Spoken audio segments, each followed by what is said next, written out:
And now, of course, Mr. Chris Course. Chris, before we start, let's talk about the participation and where we are and what we need to do with this program. I'll turn it over to you. Yeah, thanks, Tom. Participation wise, let's just say I was very disappointed in this. This month could have been really fun. Could have had a lot of entries. I know in years past we've done that and seen some really cool, really weird stuff that is absolutely perfect for Halloween and the oddities theme. But and that's just not just this month. The last several months, I've had to go scrambling to see if we could find some people to participate. We really need people to step up and begin to participate. Even if you just send pictures and a brief description, that's fine. We can deal with that. I can talk to your slides. That's fine.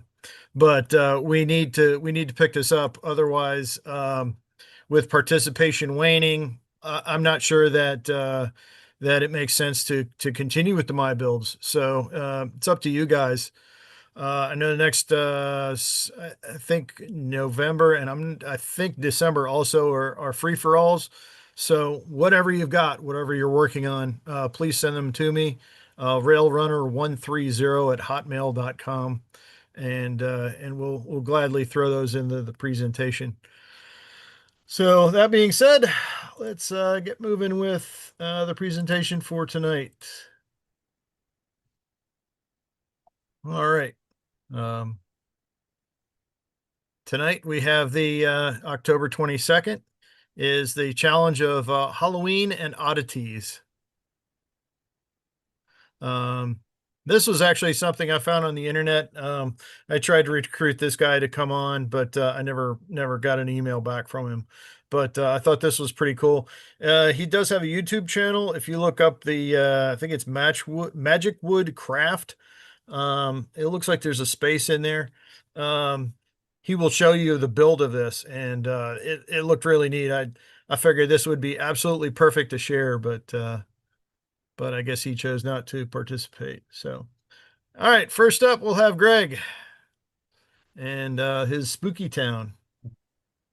Okay, Go. Chris, I'm ready. All right, let's see. Hopefully, we can make this work. Oh, look at that. It started right off the bat. Okay, I usually try to have a railroad in my Halloween display. This one looks like it's not working. Chris, you might No, need to it restart. is. I just needed to get your sound on there. Chris, you have to reshare it. Stop sharing. Hang on, just a second. Okay. Start sharing. When you share this time, look there and you'll see those things says optimize or turn on sound or optimize for video. Just click on that on the share Okay. page. It's on the Oh, right here. yeah Share sound and optimize for share video sound. That's it. sharing. Yeah. Yep, that's Okay. it. All right, we'll do that.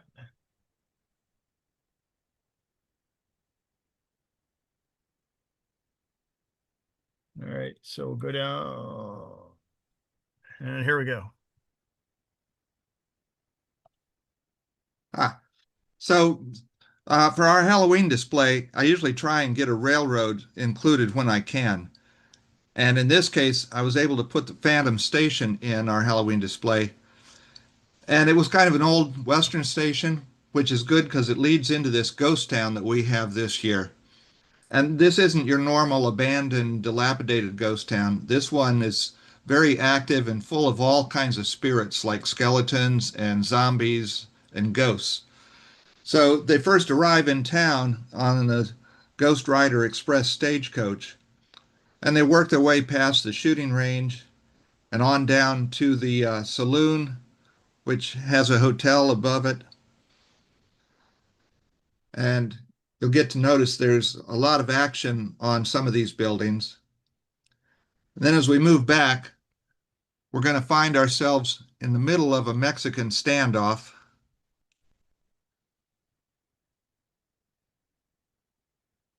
And as we move towards the back, we go past the Ghost Rider Express stage stop. And we also go past the blacksmiths and the undertakers, and there's Boot Hill in the background. that I made. And next to that is the Dead as Doornail Morgue, and that's adjacent to the Dry Gulch Jail, which is overlooked by the Deadwood Water Tower and the Dead Man's Mine. Well, one of my favorite pieces is this Phantom Station. And this is only one of the 3 sections that we have on this year's Halloween display. But I'm always glad when I can get some railroading in it. So that's it. Greg, what's the source of the buildings?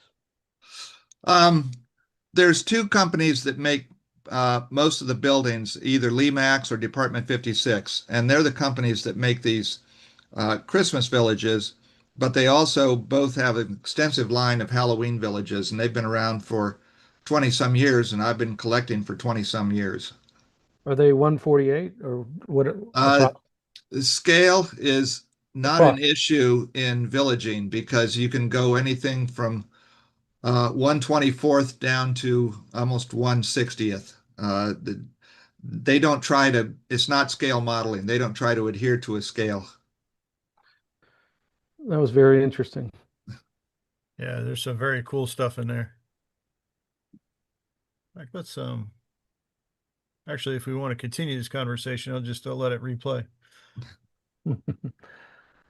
But yeah, we'll give it a second look because there's a Yeah, lot. well, this year's display, and it takes up our whole living room. It's basically like setting up a layout every year. We have the ghost town is about 1/4 of this display. I have a whole section of haunted houses with about 19 of them. And then we have our graveyard, which is there every year, and that's about half of the display. So if you imagine a display that's about 4 times this size, that's what we have. And the trick-or-treaters come in every Halloween and they get to look at it. So it's always fun. They've been coming in for the last 10 years now to look at whatever Halloween display we have up. And each year it's something different. This year it's the ghost town, haunted houses, and the graveyard.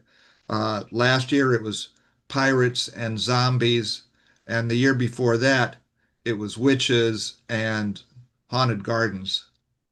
So it's different every year, and that's what the trick-or-treaters enjoy about it. Some really neat stuff. Yeah, there's so much to look at here. And as you can imagine, most of these are making some kind of noise as well. And I usually have to turn most of them down and just have a couple of them because it can get so loud. What are they made out of, the buildings? Are they castings? The older ones are ceramic. Some of the later ones they're making out of resin. I mean, for what they are, their detail's really high. Oh, it's incredible detail. Like the Boot Hill back there, that's one I made out of foam and used stripwood for the fencing, the sign, and the grave markers. Really And there's nice. a small industry involved in keeping these things running because they break very often. And I've got 4 or 5 of them that I've repaired by getting a variety of gears or belts off of Amazon and tearing them open and getting it working again. Deadly Express. Cool. Excellent. Are there any questions for Greg? Any more questions? All right. Well, thanks for sharing, Greg. Thank you, Chris. And we'll move on to Phil. You ready, Phil? If I get unmuted, I'll be fine. Excellent. Well, so before we start, this is oddities. So this doesn't look like an oddity, but it in fact is an oddity. I ended up modeling the Central Coast of California, but this was the first module I built, and it was a Sierra City was kind of the name of it. It was designed to be a city in the Sierras, all in Nevada County narrow gauge, but farther up in the mountains.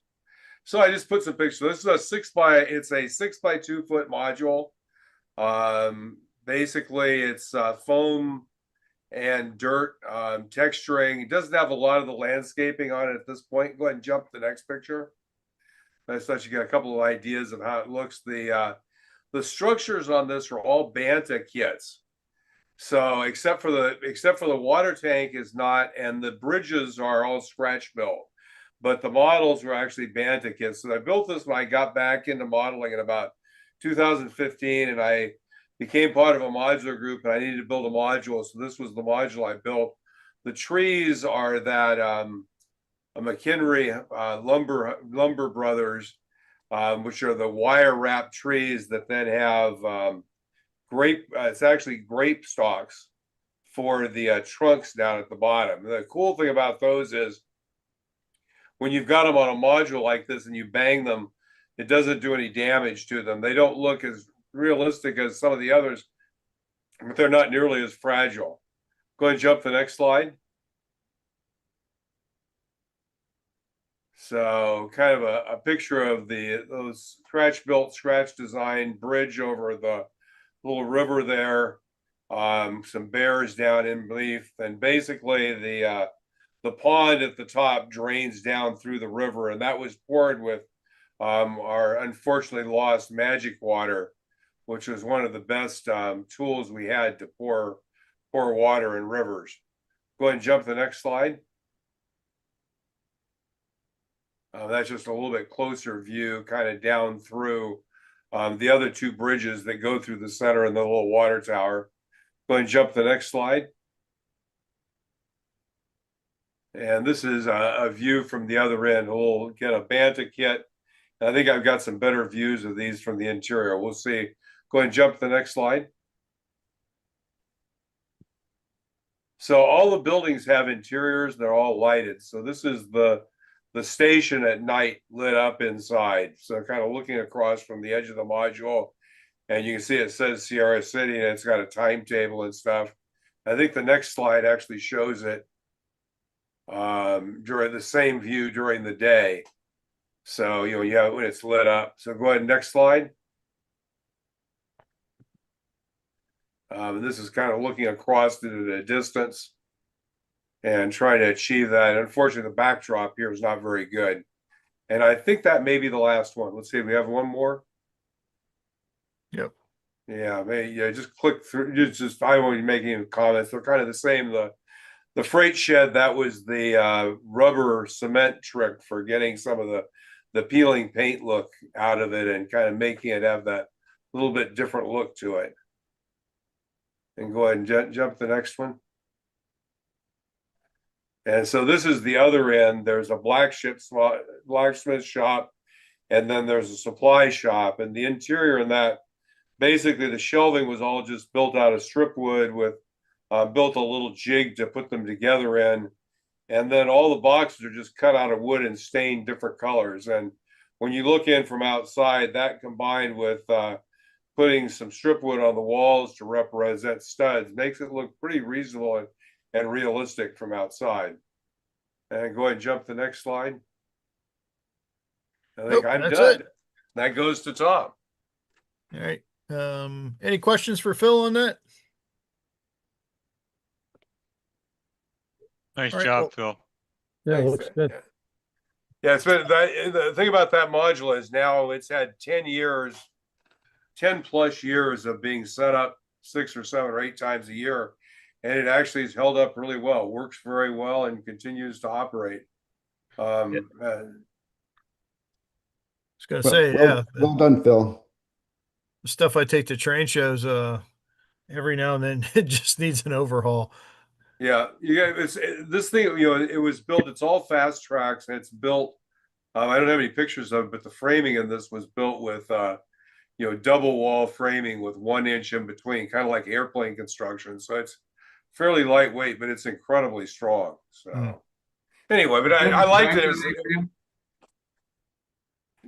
Do you have a track diagram by any chance? I do. When I talk about moving my modules into my game room, I'm going to do a set of presentations on that, and just still building out getting things built in, but I'm getting to the point where I think I'll be ready to do a kind of intermediate presentation. I actually have a track time. It's a 6 foot long with 2 Ys and a passing track, and then the tracks that you see on the back there. There's basically a track that runs off in the back, and then it kind of comes over to these tracks for the supply shop here. So yeah, I really like the Bandit kits. This was, I have to say, for someone who'd done modeling before but hadn't been back into the hobby for a number of years, buying the Bandit kits were great. They weren't unreasonably expensive, but they let you play and actually make them look pretty reasonable. Cool. So thanks Yeah. much, guys. Yeah, I don't know that I have any Banta kits here, but yeah, it's definitely something to look at. All right, well, thanks, Phil. And now we'll go on to Tom. Well, thank you for having me on this one. This is a graveyard that I modeled on the current rustic buff and old Gothic. Few of you have actually seen the layout. Phil, Rich, Bill. This is just across my covered bridge. The covered bridge is to the right. And not a lot of people model graveyards, but I thought I'd put one in there. And seeing that we're doing Halloween and something a little ghoulish, here we are. So next slide.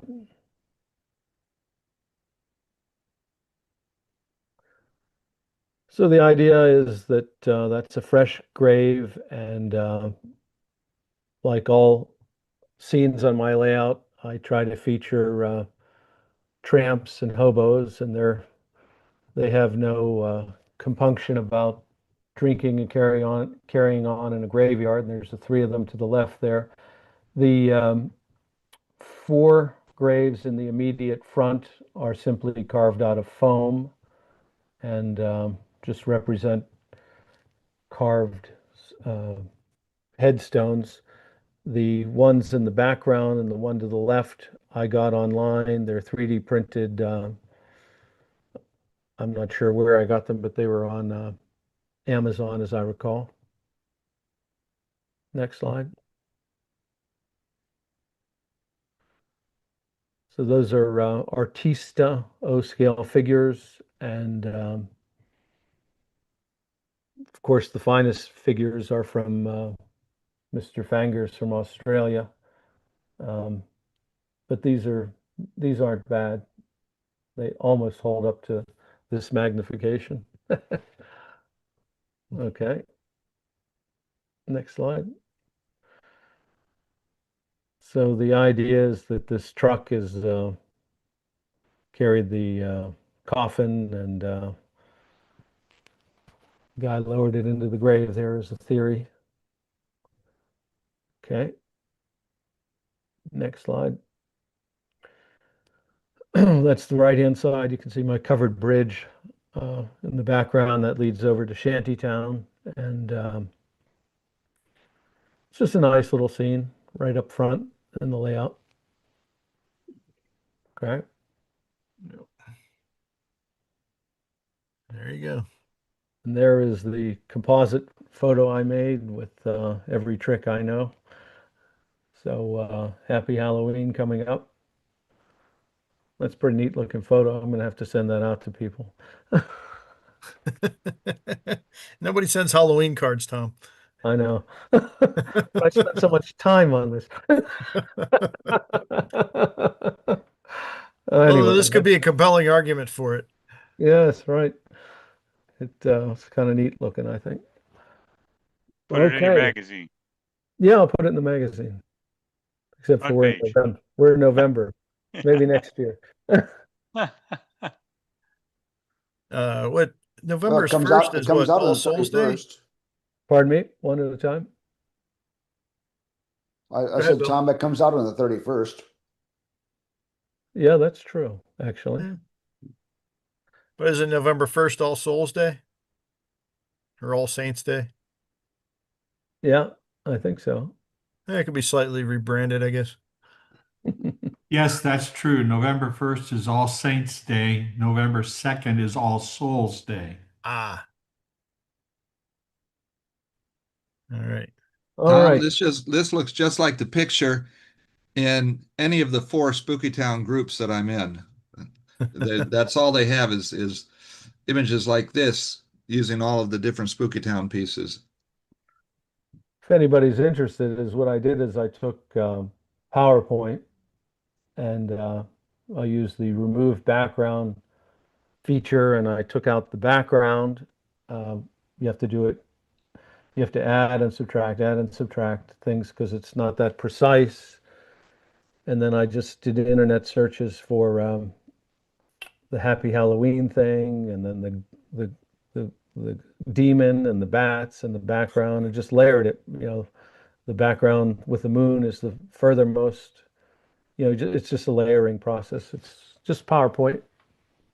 So anyway, too bad we can't send out Halloween cards. This would be a good one. Yeah. All right.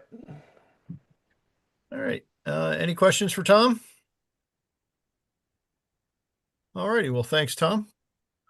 And next up, we have Bill Stimson. Yep, Bill. I'm here. All right.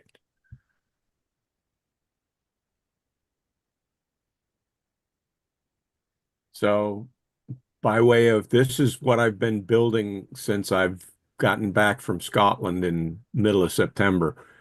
And all of these kits, with the exception of the one on the far right, were bought during my trips to the N Scale and the National Convention. There's two bar mills, a jail, um, innovations, and a Mud Creek in the batch. You want to go to the next slide? Maybe. Maybe. There we go.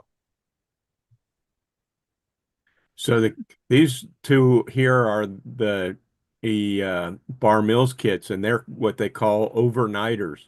These are actually not painted by me. That's actually printed on vinyl stuck on wood. So if you ever need to build something really fast for something in N scale or HO, these go together really quick. I mean, really quick. The overnighters is not far off for a name. Um, Go on to the next slide. There we go. There we go. Oh, here we have some oddities. This one is an interaction hobbies. This is Professor Fate's submersible that I've stuck on a HON3 flat car. And it turned out what I think turned out really nice. It's probably a 2 dozen plastic parts and they go together and they go together well. Some of them are a little fiddly, but even in HO. You want to do the next slide, please? Yep. Oh, and there's a 3D printed pumpkin monster that my son printed for me that I painted up. He 3D prints some of this stuff that I find online for me on his printer. So there's my Halloween piece of this. Next slide, please. And then, of course, if any of you remember the movie The Great Race, Professor Fate had his rocket sled in the early portion of it. This is also an interaction. It's an older uh, model from them, but it is a eight that and it's on an 8 piece of HO track that I found in my pile of stuff. So also a half a dozen to a dozen parts that you put together and paint up. And he calls him Professor Fake on his site because I don't think he can use Professor Fate. I bet that whichever studio produced that movie has copyrighted that. So, and I think that's it. Just some fun stuff for your October My Build. Yep. Yeah, that's perfect. Just nice oddities and all right. Thanks, Bill. Any questions for Bill or comments? Excellent. Yeah, very nice. All right. Well, thank you, Bill. Yep. And let's see, what do we have here? Okay, November 26th, anything goes. Submission deadline for that. Please get your photos to me by November 23rd. That way I can put them in and get a good slideshow together ahead of time. And then I stand corrected. December 17th, we do have a challenge, which is layouts. So whatever you have to fit into that category, even if it's a modular, whatever you've got, or a diorama, even, um, or even it, whatever you can do to even loosely fit into those categories would be greatly appreciated. The submission deadline for that is December 14th. And then we've got a couple months of anything goes, followed by rolling stock, more anything goes, and then scratch builds for next June.